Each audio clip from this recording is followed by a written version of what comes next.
Sabda TV. Assalamualaikum warahmatullahi wabarakatuh.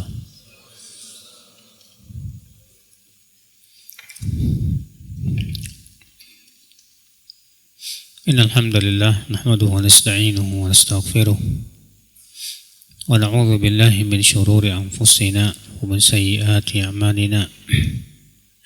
Man yahdihillahu fala mudilla lahu wa man yudlil fala hadiya lahu. Asyhadu an la ilaha illallah wahdahu la syarika lah wa asyhadu anna Muhammadan abduhu wa rasuluh. Amma ba'd, kita lanjutkan masuk hadis 396. Wa an Asim bin Sufyan Ats-Tsaqafi annahum ghazaw ghazwat as-salasil fafatahumul ghazwu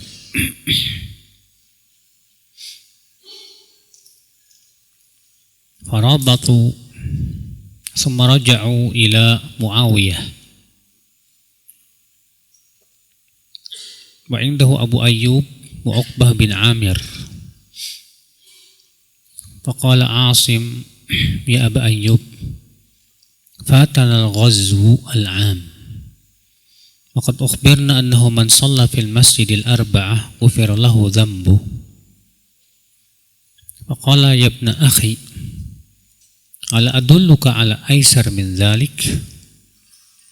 Inni sami'tu Rasulullah sallallahu alaihi wasallam yaqul man tawadda'a kama umir wa shalla kama umir ghufira lahu ma qaddama min amal.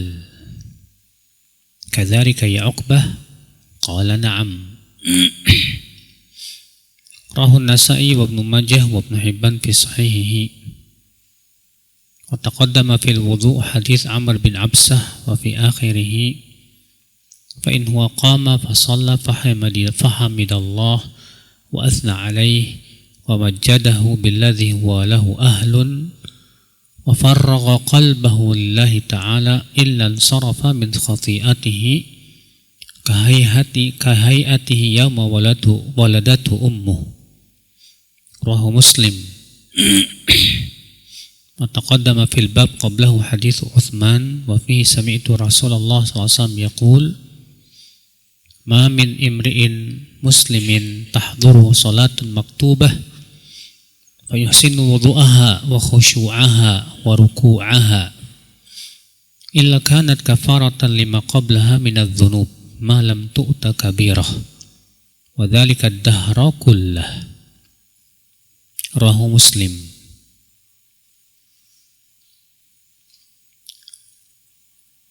Dari Asim bin Sufyan Ats-Tsaqafi bahwasanya mereka berperang itu mengikuti perang As-Salasil. Ya, Salasil itu ya yang berada di belakang Wadil Qura. Saat itu Amr bin Al-As ya, sebagai panglimanya. Itu terjadi pada tahun 8 Hijriah. Fafatahumul ghazwu, dan mereka terluput dari peperangan. Farabatu, maka mereka melakukan ribat. Ribat itu artinya berjaga di tapal batas. Iya. Semaraja'u ila Muawiyah, kemudian mereka kembali kepada Muawiyah. Wa indahu Abu Ayyub wa Uqbah bin Amir. Dan di sisinya di situ ada Abu Ayyub dan Uqbah bin Amir. Faqala Asim, maka berkatalah Asim, hai Abu Ayyub, kita telah terluput dari perang tahun ini dan telah dikabarkan kepada kita bahwa orang yang sholat di masjid yang 4 akan diampuni dosa-dosanya. Maksudnya masjid yang 4 yaitu Masjidil Haram, Masjid Nabawi, Masjid Al-Aqsa, dan Masjid Quba.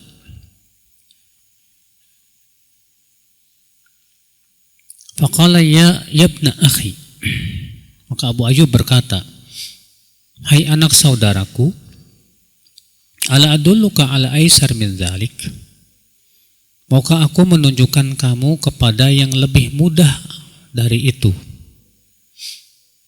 Sesungguhnya aku mendengar Rasulullah SAW bersabda, "Man tawadda'a kama umir." Siapa yang berwudu sebagaimana diperintahkan. Wa shalla kama umir. Dan salat sebagaimana diperintahkan. Ghufira lahu ma qaddama min amal. Maka akan diampuni dosa-dosanya yang telah ia lakukan. Bukankah demikian, hai Uqbah? Kata Uqbah, betul.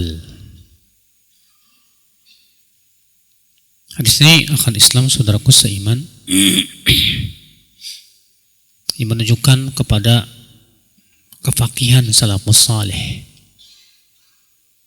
di mana Asim mengatakan, hai Abu Ayyub, kita terluput dari sebuah peperang di tahun ini. Dan kita dikabarkan bahwa orang yang sholat di masjid yang 4 akan diampuni dosanya. Ini menunjukkan bahwa mereka apabila terluput atau tidak bisa melakukan suatu amal yang besar, amal yang agung, dan dalam riwayat ini sebutkan yaitu jihad, mereka berusaha untuk mencari amalan lain yang setara, Pak. Maka demikian pula kita harusnya seperti itu. Kita kalau misalnya terluput dari suatu amal atau tidak bisa melakukan suatu amalan yang besar, yang agung, coba cari amal lain yang setara yang bisa kita lakukan. Kalau antum misalnya nggak bisa haji, coba cari amal lain yang setara dengan haji. Kalau kita tidak bisa umroh, coba cari amal lain yang memang pahalanya besar sekali di sisi Allah Subhanahu wa taala. Ini menunjukkan kefakihan. Makanya ketika orang-orang fakir miskin datang kepada Rasulullah dan berkata, "Ya Rasulullah, dhahaba ahlud duthur bil ujur." Wahai Rasulullah, orang-orang kaya pergi membawa pahala banyak. Yusalluna kama nusalli wa yasumuna kama nasum wa yatasaddaquna bi fuduli amwalihim wa la natasaddaq. Mereka sholat sebagaimana kami sholat, mereka puasa sebagaimana kami puasa, tapi mereka bisa sedekah, kami enggak. Apa kata Rasulullah SAW? Awalaysa qad ja'alallahu lakum ma tasaddaqun? Bukankah Allah sudah menjadikan untuk kalian apa yang bisa disedekahkan? Inna bikulli tasbihatin sadaqah, wa kulli tahlilatin sadaqah, wa kulli tahmidatin sadaqah, wa kulli takbiratin sadaqah. Untuk setiap ucapan tasbih adalah sedekah, takbir sedekah, tahmid sedekah, tahlil sedekah. Artinya Rasulullah SAW membimbing kepada amal lain gitu loh, Pak. Iya. Nah, ini seperti inilah seharusnya kita. Inilah yang dimaksud dengan berlomba-lomba, Pak. Berlomba-lomba dalam kebaikan, dalam pahala. Kalau kita tidak bisa mengalahkan orang kaya karena mereka bisa sedekah, mereka bisa haji, mereka bisa umroh, kita nggak bisa. Maka kita harus cerdas. Gimana caranya saya bisa menyaingi orang kaya itu? Cari amal yang besar pahalanya di sisi Allah Subhanahu wa taala. Akan Islam, saudaraku seiman. Faedah yang kedua, Pak, hadis ini menunjukkan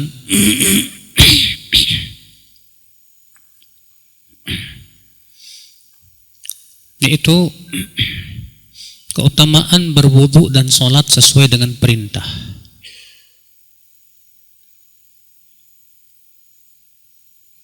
Karena Nabi bersabda, "Man tawadda'a kama umir."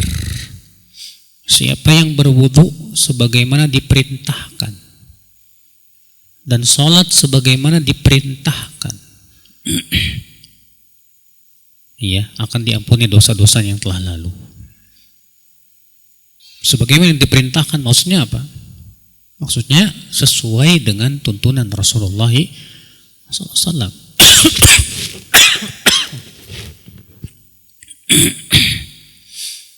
Iya. Maka ini syaratnya agar diampuni dosa-dosa kita, wudhu kita sesuai dengan perintah tuntunan Rasulullah. Salat kita sesuai dengan perintah tuntunan Rasulullah SAW. Makanya Rasulullah SAW sabda, "Man tawaddo'a mithla wudu'i hadha." Siapa yang berwudu seperti wuduku ini, lalu ia mengucapkan, "Asyhadu an la ilaha illallah wahdahu la syarikalah wa asyhadu anna Muhammadan abduhu wa rasuluh." Maka akan dibuka untuknya 8 pintu surga. Dalam riwayat yang lain, siapa yang berwudu seperti wuduku ini, kemudian salat 2 rakaat, di mana ia tidak memikirkan dunia di 2 rakaat itu, akan diampuni dosa-dosa yang telah lalu. Iya. Saudara seiman rahimani wa rahimakumullah jami'an. Kemudian kata beliau, taqaddama fi al-wudu hadis Amr bin Absah, yang telah berlalu dalam kitab al-wudu hadis Amr bin Absah, di mana di akhirnya di situ disebutkan fa'in huwa qama fa shalla fa hamidallah wa athna alaihi wa majjadahu billadhi huwa lahu ahlun wa farraga qalbahu lillahi ta'ala illa ansarafa min khati'atihi kahayatihi yawma waladatu ummu.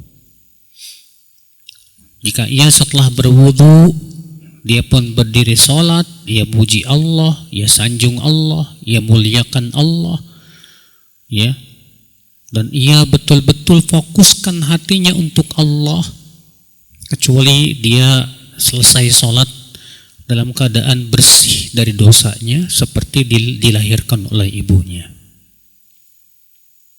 Subhanallah, ya. Ini keutamaan bagi mereka yang setelah berwudu kemudian dia sholat 2 rakaat, namun hatinya betul-betul fokus, khusyuk, ya.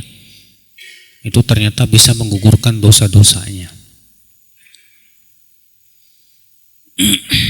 Kita masuk hadis berikutnya. Bab at-targhib fi shalah fi awwali waqtiha. Bab anjuran sholat di awal waktu. Hadis 397.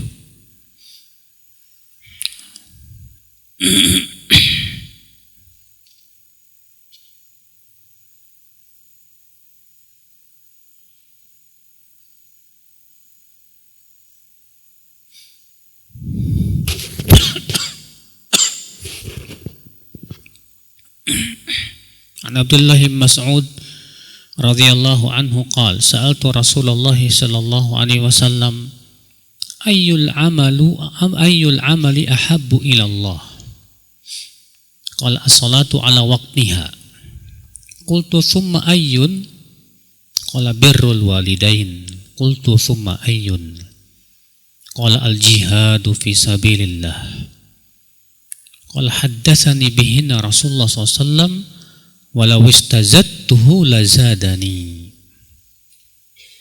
Dari Abdullah bin Mas'ud, semoga Allah meridainya, ia berkata, aku bertanya kepada Rasulullah SAW, apakah amal yang paling dicintai oleh Allah? Maka Rasulullah bersabda, as-salatu ala waqtiha. Ala dalam bahasa Arab mempunyai makna isti'la, artinya ya, di awal waktu. Demikian kata Al-Hafidz Ibnu Hajar. Jadi kata ala itu Pak menunjukkan kepada awal waktu. As-salatu ala waqtiha. Kemudian aku bertanya lagi, summa ayyun?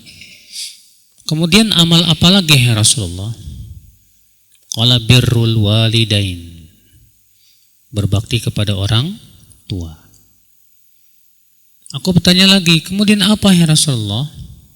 Kata Rasulullah, al-jihadu fi sabilillah. Berjihad di jalan Allah. Abdullah bin Mas'ud berkata, demikian yang Rasulullah sampaikan. Kalau aku meminta tambahan lagi, pasti Rasulullah akan tambahkan kepada aku. Di sini Abdullah bin Mas'ud bertanya kepada Rasulullah tentang apa amal yang paling dicintai oleh Allah. Nah, ini pertanyaan yang sangat penting tentunya saudaraku ya. Karena amal itu bertingkat-tingkat, berderajat. Maka kita mencari amal itu yang paling dicintai oleh Allah Subhanahu wa taala.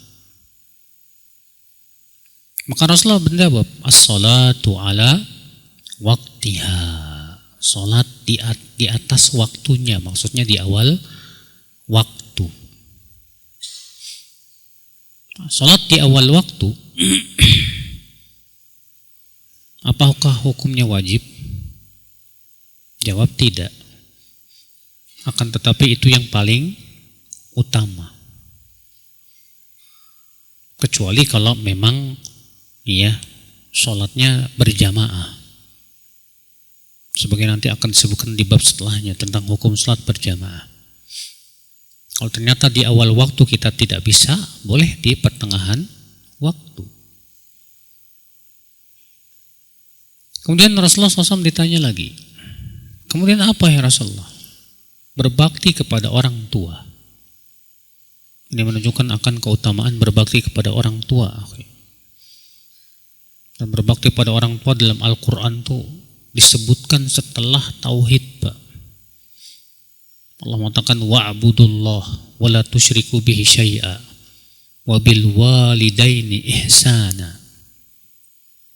Beribadahlah kamu kepada Allah, jangan sekutukan Allah sedikit pun. Dan kepada orang tuamu hendaklah kamu berbuat ihsan. Itu dalam beberapa ayat Allah menyebutkan tentang berbakti kepada orang tua itu setelah hak Allah. Setelah hak Allah disebutkan setelahnya hak orang tua. Kenapa demikian? Karena orang tua sebab adanya kita di dunia, Pak. Ikhwata Islam, saudaraku seiman. Maka Rasulullah SAW mendoakan kecelakaan ya. Kata Rasulullah SAW, syaqiya abdun adraka abawaih falam yudkhilahul jannah. Celaka seorang hamba yang mendapatkan kedua orang tuanya namun tidak memasukkan ia ke dalam surga. Maka setiap kita harus berusaha ya, bagaimana berbakti kepada orang tua kita.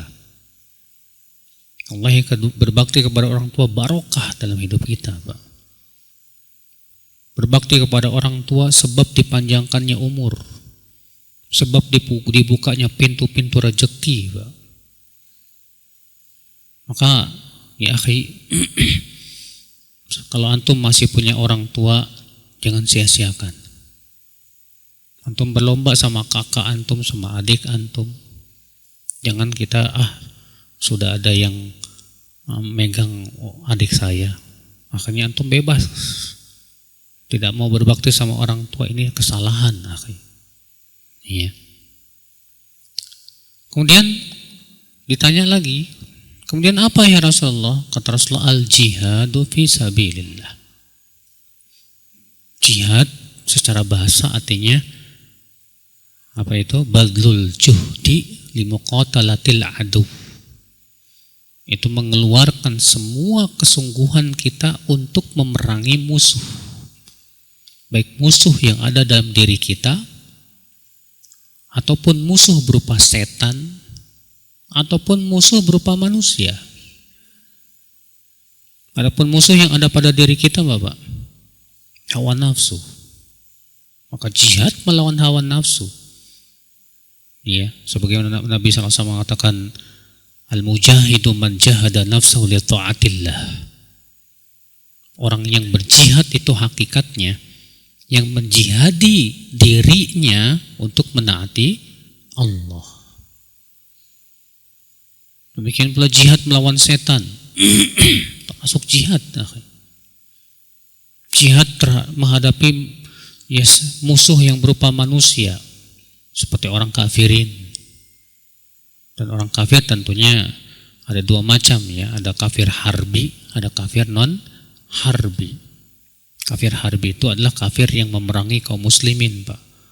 Yang membunuhi kaum muslimin, yang mengusir kaum muslimin dari negeri-negeri mereka.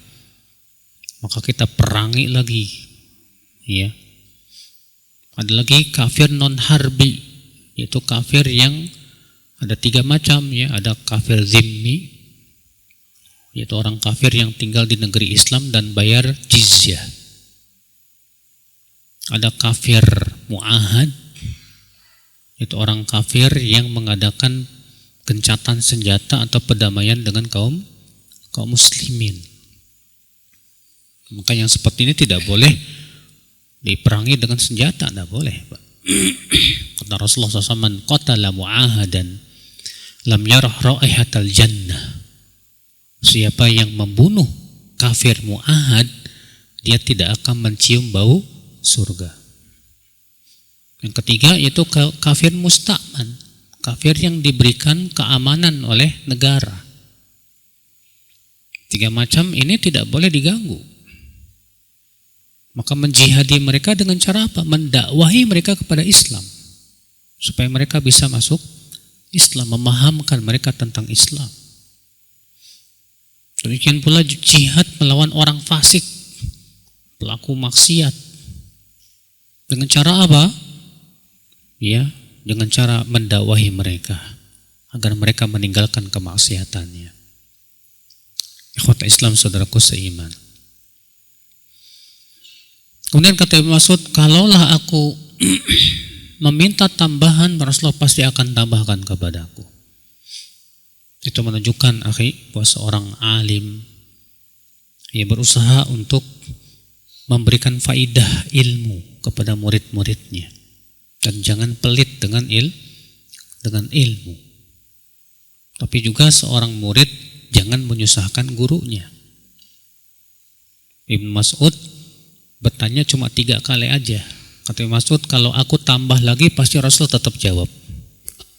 Tapi Mas'ud cuma mencukupkan 3. Kenapa? Beliau tidak ingin merepotkan Rasulullah SAW. Ikhwata Islam, saudaraku seiman. Hadis 398 masih sama. Wa an rajulin min ashabi Rasulullah SAW qala su'ila Rasulullah SAW ayyul amali afdal. Qala as-salatu li waqtiha wa birrul walidain wal jihad. Rasulullah SAW ditanya, amal apa yang paling utama? Kata Rasulullah, itu salat di waktunya, berbakti kepada orang tua, dan berjihad. Ini sama dengan hadis sebelumnya. Hadis 399, wa an ummi Farwah radhiyallahu anha wa kanat mimman bay'a Rasulullah mimman bay'a an-nabiy sallallahu alaihi wasallam. Qalat su'ila Rasulullah sallallahu alaihi wasallam ayyul a'mali afdal? Qala as-salatu li awwali waqtiha. Dari Ummu Farwah, semoga Allah meridainya, dan beliau termasuk orang yang membaiat Nabi sallallahu alaihi wasallam, bahwa Nabi SAW ditanya, amal apa yang paling utama? Kata Rasulullah SAW, salat di awal waktunya. Dan dikecualikan dari salat, yaitu salat zuhur kalau panas yang sangat. Kalau panas sangat dianjurkan untuk diundur sampai agak dingin. Karena pernah disebutkan dalam hadis, ya ketika telah dikumandangkan azan zuhur, kemudian Bilal ingin iqomah, kata Rasul, abrid, tunggu sampai dingin. Iya. Kenapa? Karena kata Rasulullah SAW, syiddatul har min faihi jahannam. Panas yang sangat itu berasal dari hembusan neraka jahannam. Makanya kita dianjurkan untuk mengundurkan waktu zuhur kalau memang panasnya luar biasa, Pak. Yang kedua itu waktu isya. Kalau salat isya yang paling utama di akhirnya.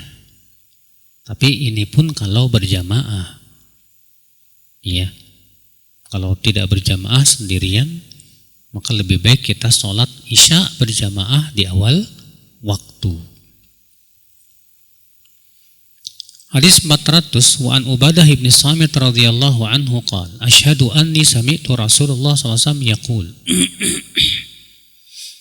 khamsu salawatin iftaradahunna Allahu azza wa jalla man ahsana wudu'ahunna wa shallahunna liwaqtihinna wa atamma ruku'ahunna wa sujudahunna wa khusyu'ahunna kana lahu 'ala Allahi ahdun an yaghfira lahu wa man lam yaf'al falaysa lahu 'ala Allahi ahdun in syaa'a ghafara lahu wa in syaa'a 'adzabah. Rawahu Malik wa Abu Daud wa Nasa'i wa Ibnu Hibban. Dari Ubadah ibn Samit, semoga Allah meridainya, ia berkata, aku bersaksi bahwa aku mendengar Rasulullah SAW bersabda, salat 5 waktu yang Allah wajibkan, siapa yang membaguskan wudunya dan sholat sesuai dengan waktunya dan dia sempurnakan ruku dan sujudnya dan khusyuknya, maka Allah berjanji kepadanya untuk mengampuni dosa-dosanya. Dan siapa yang tidak melakukan ini, Allah tidak punya janji kepadanya. Jika Allah kehendaki, Allah akan adab dia. Dan jika Allah kehendaki, Allah akan maafkan dia. Di sini akhi menunjukkan akan keutamaan sholat 5 waktu, Pak. Itu bagi mereka yang pertama, kata Rasulullah, membaguskan wudunya. Membaguskan wudu maksudnya gimana? Itu mencuci anggota wudunya secara sempurna. Iya, itu namanya membaguskan wudu sesuai dengan tuntunan Rasulullah sallallahu alaihi wasallam. Yang kedua apa? Salat sesuai dengan waktunya. Yang ketiga, menyempurnakan ruku dan sujudnya. Iya. Itu dengan cara apa? Meluruskan tulang punggungnya, Pak, saat ruku dan sujud. Dia sempurnakan. Ketika dia sujud itu dia sujud dengan sempurna gitu. Yang keempat, apa pahalanya? Yang keempat, menjaga khusyuknya. Menjaga apa? Kekhusyuannya. Dan sudah pernah saya sebutkan bahwa khusyuk itu ada 2. Khusyuk hati dan khusyuk badan. Kalau khusyuk badan hukumnya apa? Wajib. Sedangkan khusyuk hati hukumnya apa? Ya, sunnah, tidak wajib. Ya. Namun itu sangat mempengaruhi, Pak, besar kecilnya pahala. Semakin khusyuk hatinya, semakin besar pahalanya di sisi Allah Subhanahu wa taala. Apa pahalanya? Allah punya janji. Allah berjanji untuk mengampuni dosa-dosanya, subhanallah. Tapi siapa yang tidak melakukan ini, artinya tidak memperbagus apa? Wudunya atau tidak menyempurnakan ruku dan sujudnya dan khusyuknya, maka Allah tidak punya janji kepadanya ya untuk mengampuni dosanya. Jika Allah kehendaki, Allah akan ampuni, dan jika Allah kehendaki, Allah akan adab. Dan hadis ini dijadikan dalil oleh jumhur, yaitu mazhab Maliki, Syafi'i, dan Hanafi, bahwa orang yang meninggalkan sholat karena malas tidak kafir. Iya, orang yang meninggalkan sholat karena malas tidak apa? Tidak kafir. Dari mana? Dari kata-kata ini, insya'a ghafarolah wa insya'a adzabah. Jika Allah kehendaki, Allah ampuni dia, dan jika Allah kehendaki, Allah akan azab dia. Kata-kata ini menunjukkan pelakunya tidak kafir. Kenapa? Karena ia di bawah kehendak Allah. Iya. Ini sesuai dengan firman Allah dalam surat An-Nisa. Innallaha la yaghfiru an yushraka bih wa yaghfiru ma duna dzalika liman yasha. Sesungguhnya Allah tidak mengampuni dosa syirik. Dan Allah masih mengampuni dosa yang lebih rendah dari apa? Syirik. Bagi siapa yang Allah kehendaki, itu lihat. Ya. Bagi siapa yang Allah kehendaki. Berarti pelaku dosa besar di bawah kehendak Allah. Jika Allah kehendaki Allah memaafkan dia, Allah akan maafkan. Jika Allah berkehendaki untuk mengadab dia, Allah akan adab. Nah, ini dalil pendapat jumhur, Pak, yang mengatakan bahwa orang yang meninggalkan sholat karena malas belum kafir, tapi dia sudah melakukan dosa besar. Sedangkan Imam Ahmad pendapatnya orang yang meninggalkan sholat karena malas kafir, murtad dari agama Islam. Dalilnya mana? Hadis. Al-ahdul ladzi bainana wa baina syirki wal kufri as-shalah, faman tarakaha faqad kafar. Batasan antara kita dengan kekafiran dan kesyirikan yaitu sholat. Maka siapa yang meninggalkan sholat, sungguh ia telah kafir. Rasul tegas mengatakan, siapa yang meninggalkan sholat, maka sungguh ia telah apa? Telah kafir. Sedangkan jumhur menjawab hadis ini apa? Kata jumhur, maksud siapa yang meninggalkan sholat maka ia telah kafir. Kafir yang dimaksud di sini kufur kecil, bukan kufur besar.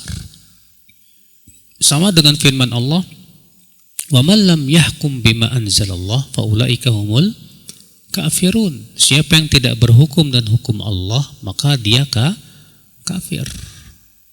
Ya, para ulama sepakat yang dimaksud dengan ayat ini kafir di bawah kekafiran, yaitu kafir kecil, bukan kafir apa? Besar.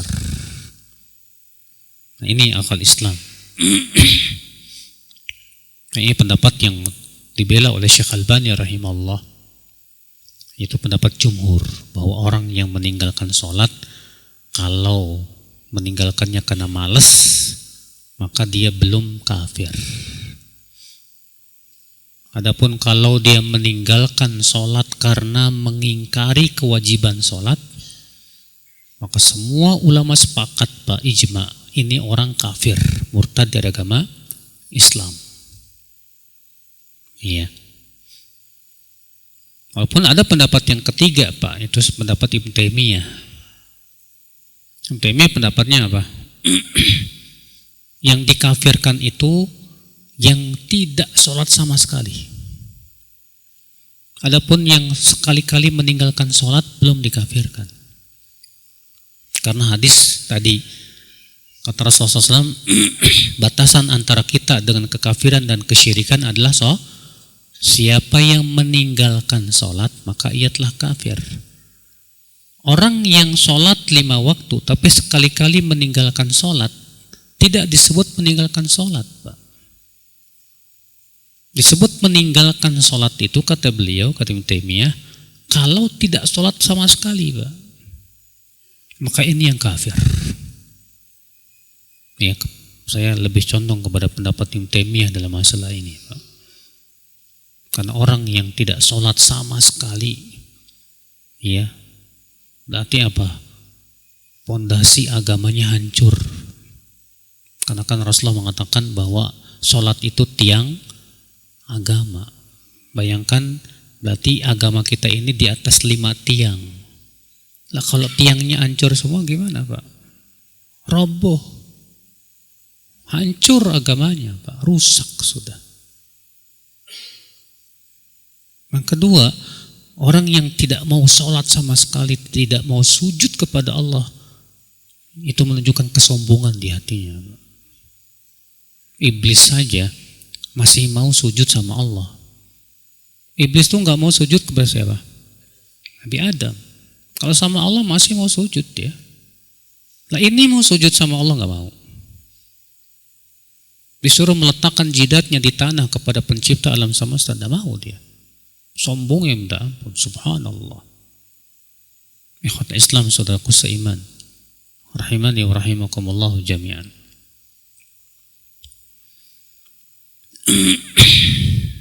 Kita lanjutkan, ayyuhal ikhwah, saudaraku seiman.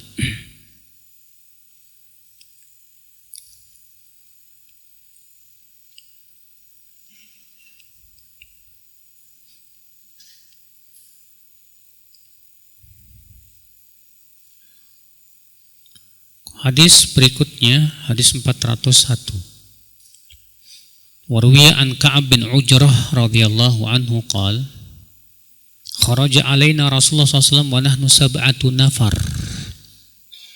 Arba'atun min mawalina wa thalathatun min arabina musnidi zuhurina ila masjidin. Rasulullah SAW keluar kepada kami, dan waktu itu kami ada 7 orang.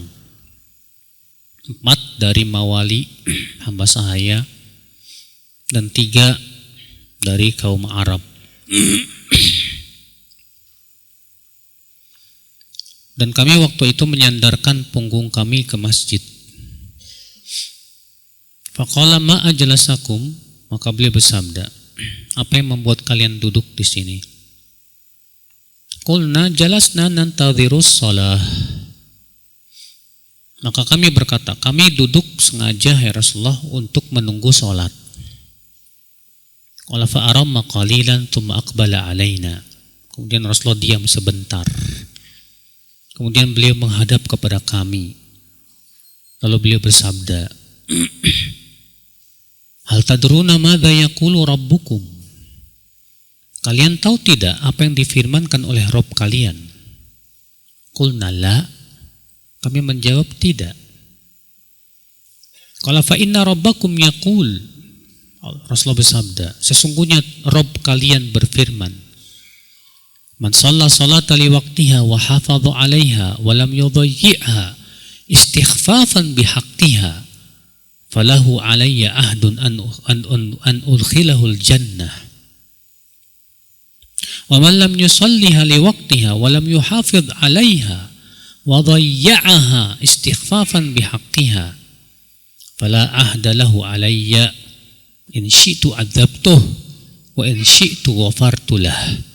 Rawahu Tabrani fil Kabir wal Awsat wa Ahmad bin Nahwi.